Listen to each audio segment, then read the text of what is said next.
Mhm. Yeah, great to have you guys join us, Hubert, and everybody else who Yeah. could join online but not in person. And thank you for organizing. No. So this is the closing ceremonies. I can't believe we're done with the online portion already. Um, it feels like it's been a week long and an hour long at the same time to me. uh, but I think basically what we've done before is just kind of do a recap, like what went well, what didn't go well, what do we want to do this again? How might we do it differently, better, worse for uh, um, and yeah, so anybody have any thoughts? I think this works really well for like a panel kind of discussion. Um, that especially some of the discussions yesterday I found really like it was just I think I wrote on Twitter like this was better in a lot of ways than what an S&T paper could be. You know, in that there's like this infrastructure in place for back channel discussions and like with a little bit of organization you could actually have a moderated like panel with directed questions in a hangout. And this has nothing to do with the content of our conference, but in a lot of ways, like it makes this kind of scholarship like more accessible. Yeah. And I think that's like I'm very grateful that we tried this out this way, even though we like of course we're sort of the kinds of people who'd be willing to try this out anyway, but I just think it was a really good thing to do, and I think it was successful in that way. I was surprised how engaging it was, no pun intended. Awesome.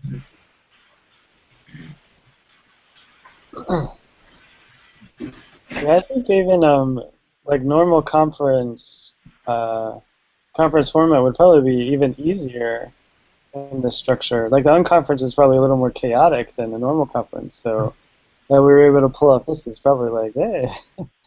The CMS does forums in much this format, and then so basically they have a person speak on something like this. I don't think they use Google. I don't know exactly what they do use. And then they invite questions, and they put people's pictures up as they ask questions. So it's essentially like much like a traditional conference presentation through the internet. And so if you look up CMS forums, that's another model for this kind of thing. One concern I have is that it can feel a little bit exclusive, in part because of the technology barrier. I have to admit, when I started yesterday, the idea of flipping between a Google Doc, a Hangout, and Twitter, and sometimes not being able to access one, and sometimes not being able to access another, and then getting an email and all that stuff. And I found my way into all of it, but I feel like there are people that might not be able to do that.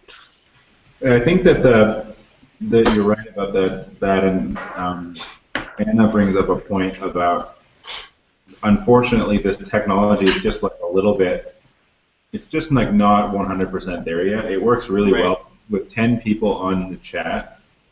I think what could go really well in the future would be like having a moderator for a session, like a session chair kind of thing, that would just kind of direct the conversation a little bit, because as Anna points out, especially with the lag, it's really hard to find a time to jump in, that's natural.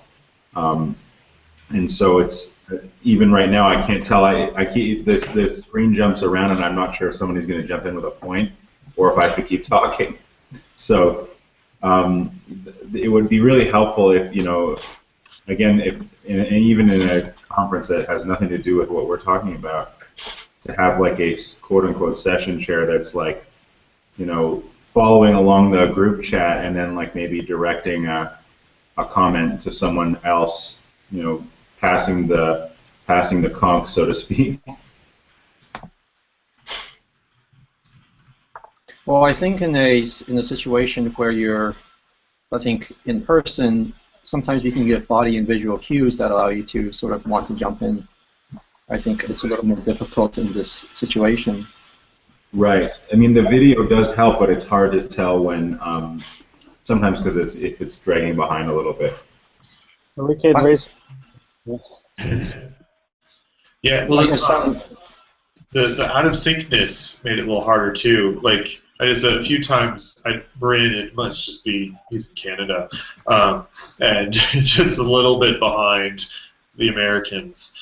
And so then when he starts talking like right after someone else, but he actually started talking first. There was like a few times it happened today where it was just a little out, and that happens no matter what. I just noticed it where like there was a stretch of time where Bryn used to be like 3 seconds behind or something, and that just makes it so like you can't correct the situation there. But you know, it comes with the territory. I mean, if that's the price to pay for not having to travel across the country for something like that, you know, I think it's a pretty small price if we can kind of figure out ways to minimize it. Yeah, I mean, it would be really. I know that Chris and I are on the SMT networking committee. Phil, are you also on that? No, Ann is on. Brian is. Brian is. I'll be going On what? this year. Right. It's just like, I don't know, this is a great like proof of concept, I think.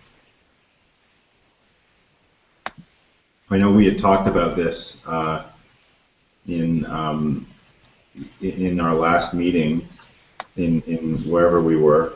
Where were we last? Delaware. No, the SMT. Oh, Milwaukee. Yeah. Milwaukee. I never would have remembered. We were talking about this, and people were kind of wary about how well it would work. Yeah, I mean, I think the technology is there enough to do something good with it. The thing with like we had the reason we use Google Hangouts instead of something like Zoom, which we could support more people at once with, is that we thought we were going to have a few more people, and that we would want to break up into smaller groups. And this is the easiest tool for those other groups to kind of just get started on their own. But I think in retrospect, since every session we were all together, it would have been nice to use software that doesn't overheat the computer quite so much, or and it allows that extra 2 or 3 people to get in without feeling bad for taking up a spot if they weren't talking as much or something. The only thing is that doesn't allow broadcasting, so it'd have to be, we could record and put it up later, but it wouldn't allow us to have the live YouTube stream. So just as we're thinking about possibly doing it later, might be other tools to explore depending on whether we want everybody in the same room and a little bit more synchronicity with where we're at digitally, because I think paid platforms will do better at that, and some of us have institutional accounts for those, and or we could just have that be the registration fee. Everyone pays $1, so we could get one pro account that could support everything. Yeah, just kind of thinking about those priorities. I think in terms of SMT and regional conferences, or I think especially topical conferences where not all of the Liggity scholars in the world are in the Pacific Northwest, and it would be really good for those small but dispersed groups to meet.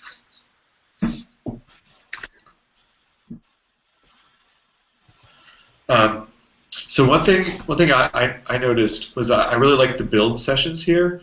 It always feels like we can't get a whole lot done when we're in person, and especially if the group is really big.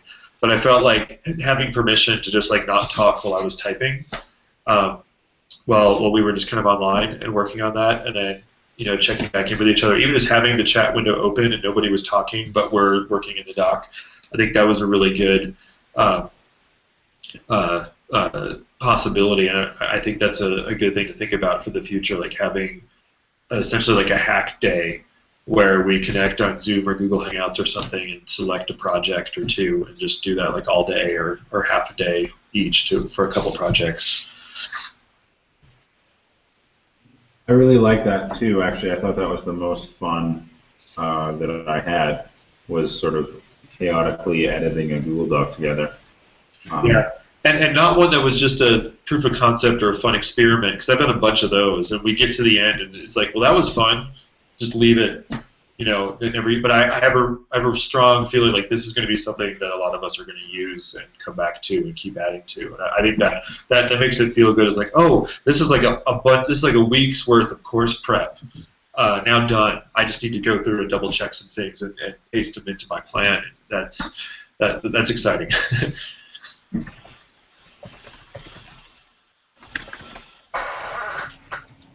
So one negative for me is being involved in organizing the online and the in-person, and doing both. This is a big time commitment. Yeah. Also being involved in engaging students. I'm teaching an online course right now. There's a lot of things going on, and it's taking a lot of time. And it seems to me like one or the other, or maybe 3 days instead of 4 with a weekend in between, or having these be completely separate events, different times of the year if we did them both, or maybe next year just do online or just in person, maybe alternate years. I don't know. What do you guys think about that? Especially those who are doing both, that's where the big time commitment is. Do you think it would be possible to do the in-person thing and have a greater commitment to involving people outside, so to having an online component? Yeah, it's. I mean, in the past we've been sure to keep track of Twitter. I think it's been easier for me to keep track of what's going on Twitter when I'm not also doing the Google Hangouts, and when during my 15-minute break, 10 minutes of that is updating all kinds of links and getting all kinds of tweets out to get that going. That's a lot of work, and then I'm not seeing what's going on Twitter. And we have the chat in the Google Hangout next to Twitter, next to the visual, next to whatever Google Doc we're working in. There's so many back channels. When we've done it in person and streamed video, there's only been one back channel, and there maybe is a Google Doc we're working on. And so I feel like Jonathan and Megan might have more to say to this from last year about how involved you, and Enoch as well, how involved you were able to be as online participants in previous years. It was okay.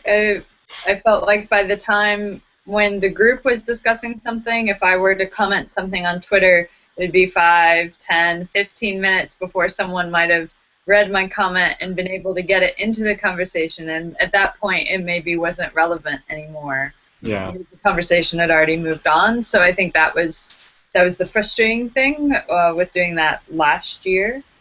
I've mentioned it in a little side thing here, but there is a way to do a YouTube, some kind of video, live video, with a real-time chat box. A board game channel I watch all the time does it about once a week. They'll do a live Q&A. Granted, the video is only of a bunch of guys that are all in the same room from just one video, but then there's that running chat box. So that might be something to test. Yeah, and we do have this Q&A feature on here, and this is the thing, like Google changes features so often that I remember being involved in things where I was watching the Hangout and seeing the chat, and I could chat, but I wasn't in the Hangout. And I found a tutorial that said you could do that, and it's just a matter of like the next people join, they get in the chat, but not the video. But apparently that's not a feature anymore, and it was really hard to find up-to-date docs that referenced that, and so I think that was part of that's always part of the problem with Google or any kind of free thing, is they'll change what they offer, and you can only plan around that so much. So it might be worth exploring a paid or a more set option where we know we have like some support that says we can do this chat and this video together. Now, for things like panel discussions, this would work really well because we could have 3 or 4 people on the panel and a moderator and the Q&A feature, and then any other back channel stuff would just be on Twitter.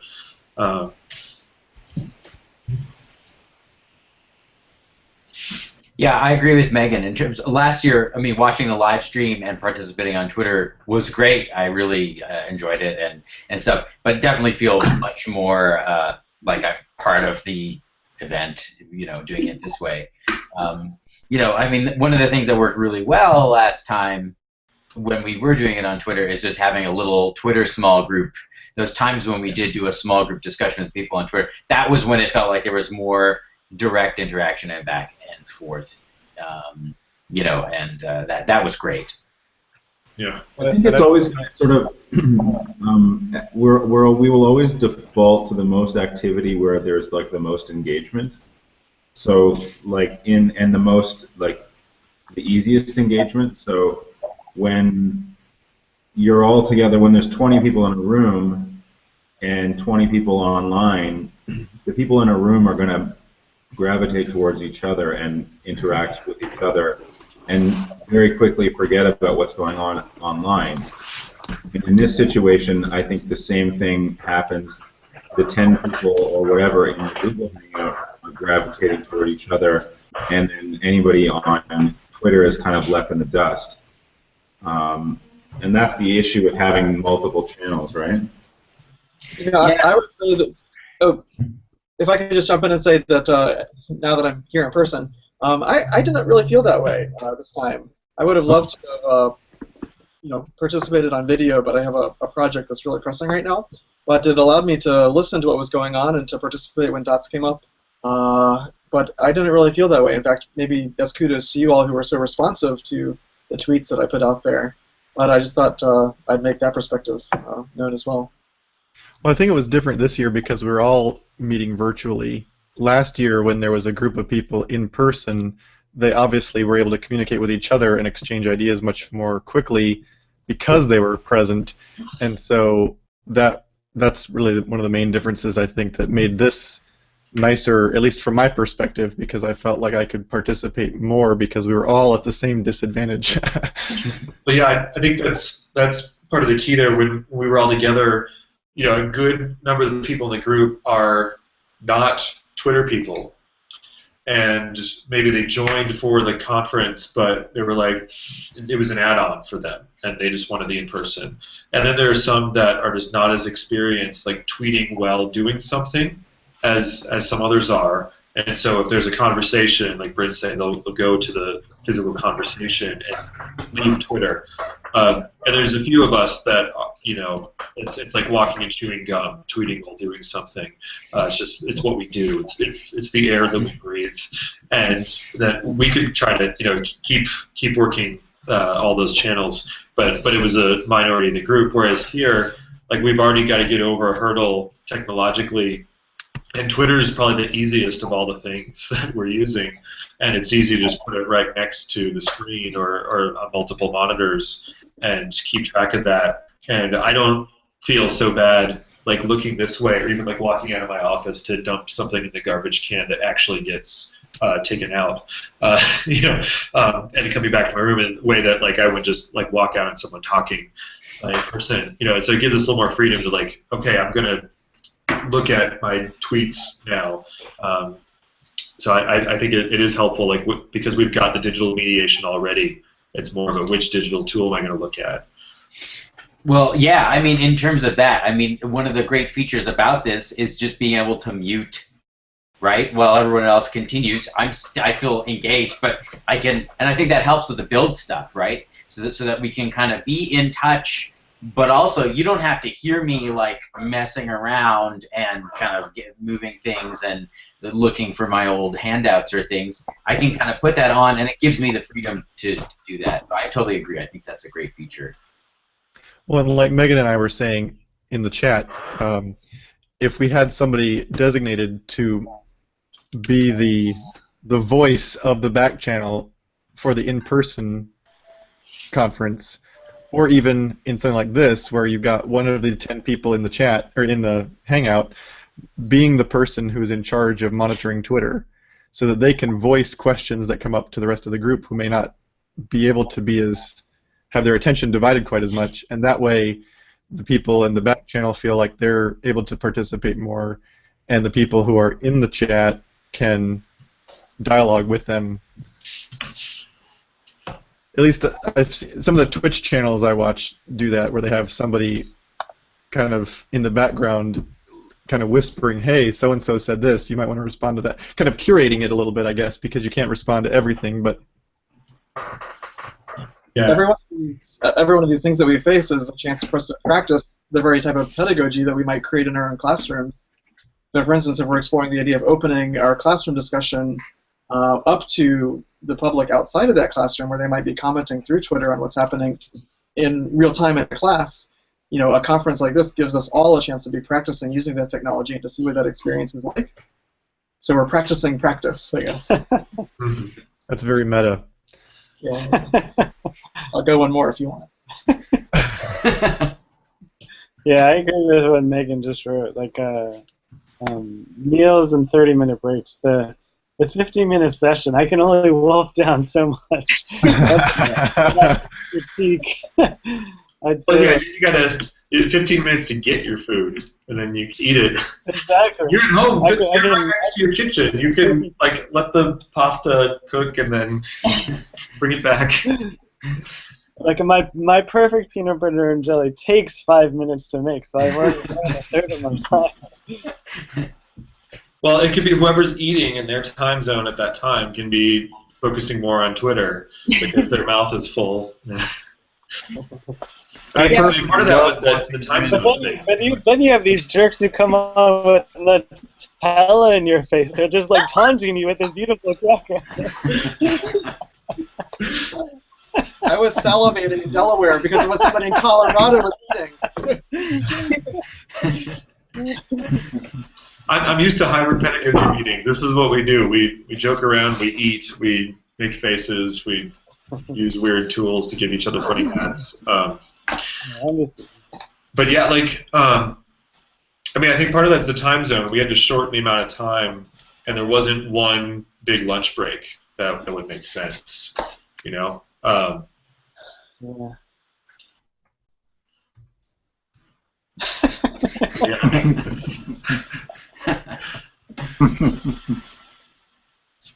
Yeah, I think that was the hardest thing for me. It was really intense 6 hours, and trying to just be able to have a brain after all that was hard. Let alone trying to get enough food to fuel the brain to get through the 6 hours. Yeah. No, I think Anna's right. Yeah, both of you are right. It's like it was a good amount of time. Like I still feel tired after doing these. So. Yeah. So I mean, for the future, sorry, what kind of plans, what kind of things could we do that would make sense? I mean, does this 2 days online, a weekend for travel, 2 days in person? I mean, maybe that's something to talk about for those who are doing both. To talk about Tuesday afternoon. But is this something that seems to be workable, or a couple of comments in the chat had to do with maybe having these be separate events, separate organizers, different times a year, or alternate years.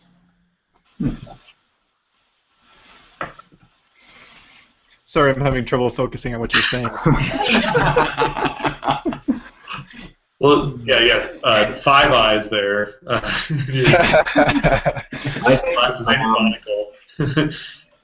I think it would be really helpful if. Hold on.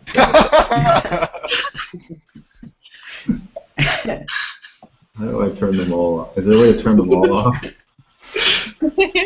No, you're locked in now. Able to do that. I don't know. I got a little carried away.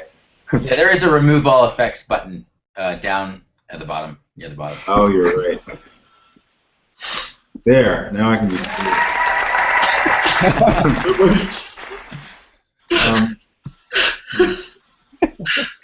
I think what would be better, Chris, would just be to stagger them. I don't know. I'm always gung-ho about, not shortchanging anything. But I think it would be helpful to not have them right back to back. And you could even just target things more specifically with these online kinds of activities. Like this is going to be just a 2-day, meeting on all things assessment, or all things, hacking open music theory resources or whatever. and just focus it that way instead of like trying to do the whole thing as a full-on unconference. Like, Yeah. just pick, like, you could just sort of crowdsource topics like over a long period of time, and then just like have it ready to go. You know, okay, we're gonna just do these two things.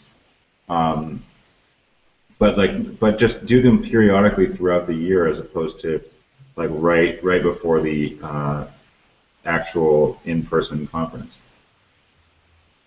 That's an interesting idea. Yeah, like having multiple things, or I mean, we could just try it for 2 or something like that. And yeah. We talked about the idea of doing with Camp East and West or whatever, and it could be something like that where we're just.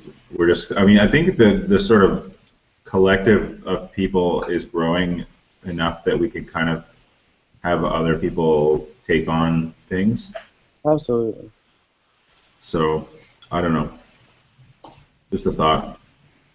And like, there are so many people that, because we always do this in the summer, it's like there are so many people that can never do these things that would probably want to. Like, I know like Debbie Rifkin has always sort of wanted to be involved, and she never is able to because she's at some conference like every June. And I think it just makes, like, a lot of people make travel plans in the summer and they don't have any other time. So if we could sort of do things online staggered throughout the year, then the group of people could grow a lot more quickly. That's a good point. So you think it makes sense to not do conferences next year online in person, but instead, we could, there's a bunch of people who are interested in putting together resources for this other section of music theory, or there's a bunch of people who want to work together on a corpus study thing, and just have like a 1 or 2 day hackathon. That too. So rather than having an unconference, having some smaller themed things, and just if someone wants to organize it, they can organize it. It doesn't have to be. Well, I don't know. I think we need to have a little bit more push than that, but I think that it shouldn't be like against the idea of just like doing it on a weekend in October or like a weekend in February or something like that. As opposed to just always. I know that summer is the easiest thing because that's the time. That's when everyone has a huge chunk of time, but it's difficult to get people to commit to doing something. I mean, maybe it's easier to get them to do something online, but yes, 1 day options is a great idea, Phil. So yeah, I don't know. I think that we still are not big enough that we can kind of just let it happen all organically, but I think we can be open to just trying to start things up at different points in the year, as opposed to just June. I mean, the other thing, as you're saying, like we're forgetting about engaging students as well, which I've been less involved with this year, but like I know Phil's been working every different angle at this, and he's going to the in-person conference and everything. Like, that's just crazy. Like, that's so much at once, and each one of these things has kind of grown big enough that it's difficult to do them all at the same time. But and I think they all need different organizers, right? Which is something we talked about doing, like pretty quick order after this year's conference and engaging students publication. I think we should really get some nominations and votes out for different people who are interested in kind of keeping track of different elements. One person who does the online stuff, one person who finds hosts for the in-person and does the organizing, or 2 people or something, and then other people who edit the journal, and other people do production editing on the journal.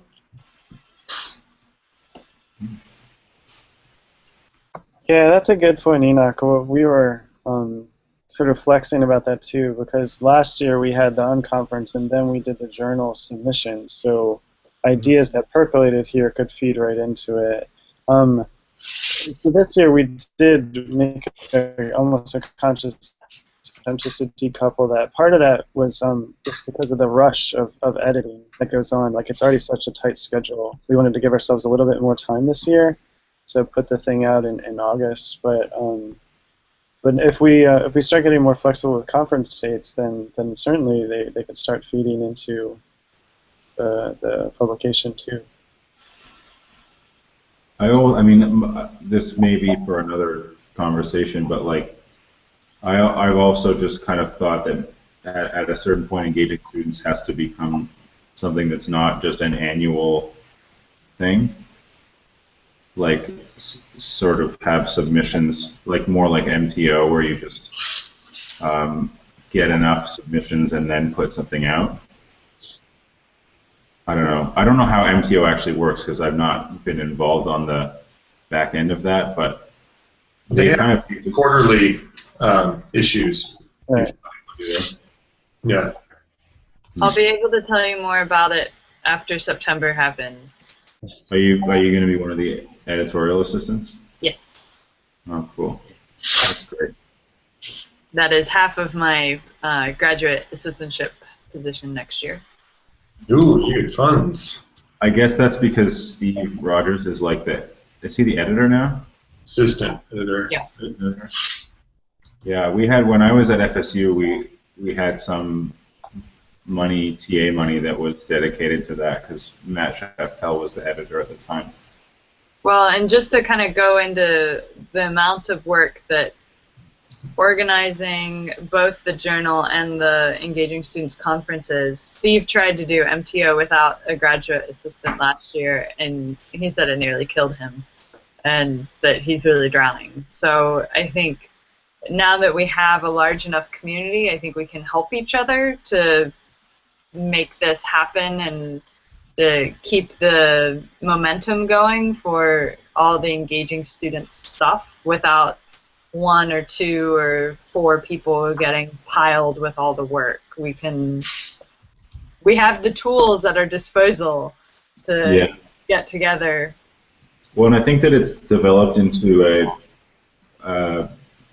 its own kind of publication. Like, people now have an understanding of like what it is, and so it can kind of exist. Yeah, like it presents itself as, you know, we do short, pedagogically oriented essays, and you know, it's got enough kind of merit behind it at this point. I think that you know, we could kind of let it go into the wild a little bit more because of that. You know, as opposed to having this, like, I feel like every summer it's like we have to build up the hype machine behind this thing, and like, you know, everyone's got to get excited about it at the exact same time. But the idea of having it being sort of a more rolling submission type thing, you know, now there's enough momentum behind it that I think we could do that. The other option is to have a rolling submission, but with the understanding that the process will take place still during that month of June. Or some other given designated times, yeah, right? Exactly. Yeah, like specify when the thing. So you have an open call for like 6 months leading up to it, and then like like if your essay gets accepted, understand that this is the editing window that we're going to hope that you can be active in. Because I think the danger with just going like, oh yeah, submit whenever, is like, is that I can speak from person. Like I don't have time to devote as much as I have been this month because I'll have everything else going on. And there's something, there's definitely an advantage, and Enoch has been saying as much, like there's definitely an advantage to having this concentrated window of when stuff takes place, but there's no reason why we can't open up the window of submissions. So yeah, I think the problem that we've had, the only problem that we've had thus far, is that people have said, oh, I'd love to do something, but I just don't have the time at this given moment. You know? Right, but there's also now people expecting it to come, and so they're working on it more in advance, just with the idea that the opportunity will be there. Yeah. Which is also something that comes with it, just having a little more steam of its own. Yeah. I would say, being on the MTPO board, that, you know, you all are getting, you all have a system that works really well. So I'd want to acknowledge that how it currently works is pretty successful compared to the amount of submissions that we're getting on the other end. What are you involved with? Sorry. The Music Theory Pedagogy Online, which also seeks I think similar types of submissions, articles, resources, and so forth. And I think they have a kind of different philosophy than what you're doing with Open Music Theory, but there could potentially be some overlap there. But it's not just about content; it's about just the way the whole system works. And actually, the system that you already have in place is at least as far as attracting essays and so forth, it seems to be doing pretty well. Yeah. But I think there's some wisdom to opening up the submission window. But the downside is it just creates perhaps that this is just something I could submit to whenever, and it's this big long open window. There's something nice to say. Here's the window, and if you're interested, submit something, and if not, as I think maybe Chris you were saying before, people can wait till next year. They expect that it'll come back next year as well. Right. Yeah, that's true. That's true. It's just yeah. Here's some stats for Open Music Theory as of February, if you're interested, which is actually pretty amazing, I think. And I think part of that is that getting everybody excited about it at the same time is a big part of this, and the timing of the release certainly being advantageous to people prepping courses. But 38,000 page views, and this is in roughly a year and a half.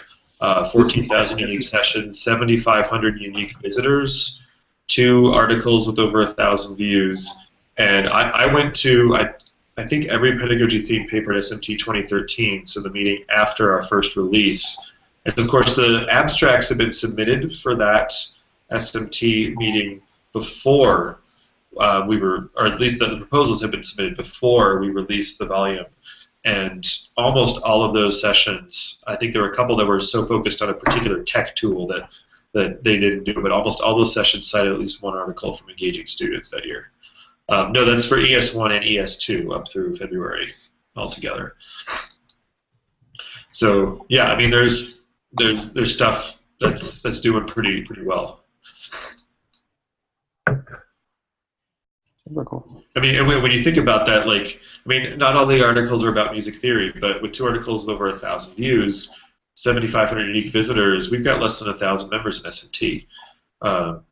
People who attend the conference are between 500 and 800. So, I've got some data from MTO, actually in the same presentation, but it's not the same time frame. It's from here's hybrid pedagogy. From 2012 to till February, and I had I don't have the MTO data in this presentation, but they have something like since 2005 they've got like 6 million views or something. Yeah, that article didn't Matt Right. put it in? Yeah, it's on MTO. Yeah. I took that out of this presentation, so I don't have it handy.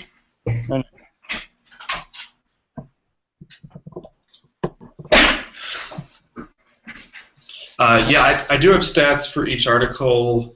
If people are interested on their own, you can always just contact me. I've got the Google Analytics going. I did accidentally copy code from something into something else.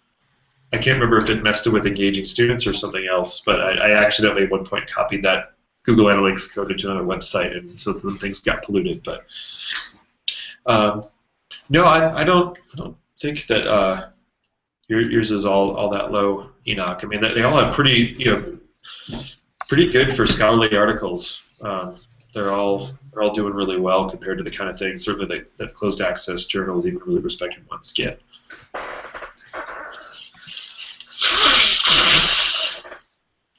Cool. So it's about time to end up. So it seems like there are a lot of positive things about this format, but some ideas have been floated about other ways we might do it. Maybe the best thing is to go forward. Like if we're already going to, after this summer, have a conversation amongst all of the engaging students people that are involved in various aspects of that, about who might lead different aspects of this. Maybe save decisions for then. Oh yeah, a survey would be good. But see what people think and what people would. I think the big thing is what people are willing to volunteer to organize, because ultimately that's going to be the big thing. As all of these grow, we're going to need more and more people on the organizing end of things, and so we can maybe pick up the discussion then. Is there anything that anyone wants to share or ask before we break with a view towards Monday and Tuesday? What will be going on then?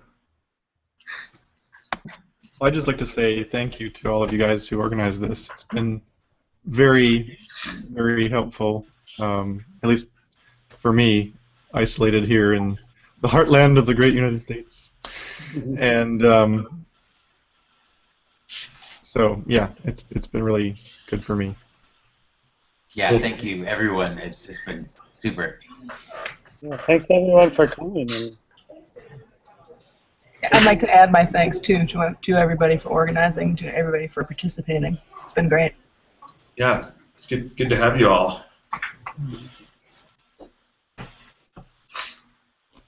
Cool.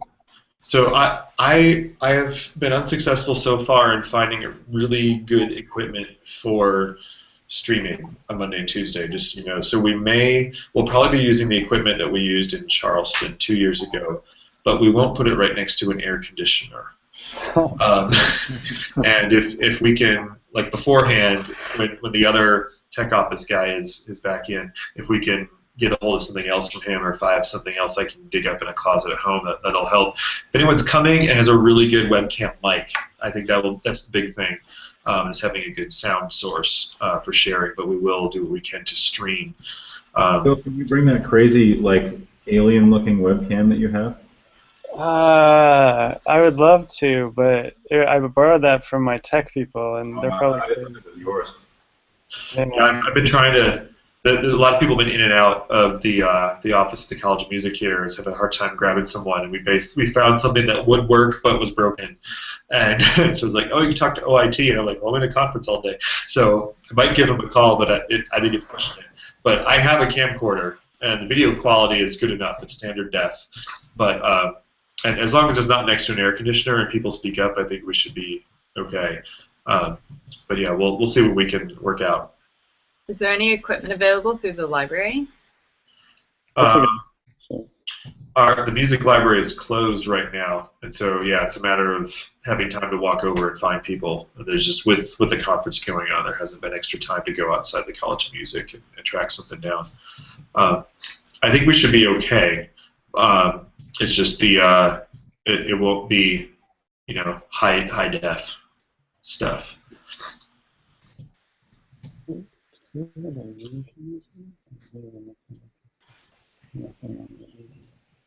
I used to own some amazing equipment myself, but I sold it all to my church because I wasn't using it. they needed some cheap microphones and stuff. I had really nice condenser instrumental microphones and an interface for. Actually, I don't know if that interface works anymore. Maybe I could stop by again and see if I can use a fancy mic with my interface. But anyway, we'll figure something out. There'll be something for those who are wanting to follow along at home. Cool. Great. Sweet. Well, have fun, guys. Yeah. Thank you. Yeah, I'm looking forward to seeing some of you all and tweeting with the rest of you. I'm gonna go play 2 dots now. See you later. Cool. Enjoy. All right. Thanks, sir. Thanks for a great conference. Yeah. All right. Ciao. Yeah.